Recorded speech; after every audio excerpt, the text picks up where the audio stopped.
Appleton was one of the hardest hit areas. And that's where Doug Higgins is this morning, live as he was yesterday morning. Morning, Doug. How are things looking this morning?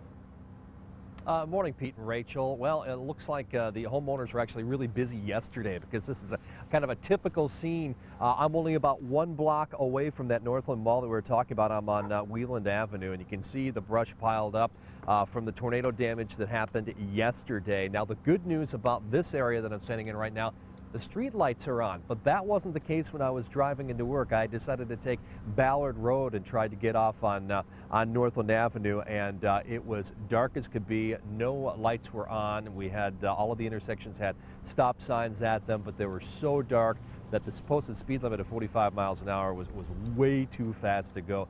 I was comfortable at about 30 miles per hour, and then I took side roads all the way back in until I hit around the Northland Mall area because there's so many detours here.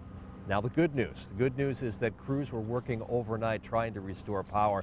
So in this little section, such as Wheeland Avenue right here, the street lights are on. Not sure if the houses have power on quite yet. We still have a couple of power generators actually moaning around in the background as people probably tried to keep their refrigerators going and maybe a little air conditioning to stay a little bit on the comfortable side. But the cleanup has just started. At least it's going to be a nice weather day for crews to hang those power lines and for people to try and get some normalcy back in their yards and get all of this brush up and piled up for the city crews to take out sometime next week. Reporting live at Appleton on Wheeland Avenue, I'm meteorologist Doug Higgins. Back to you, Pete and Rachel. Thanks, Doug.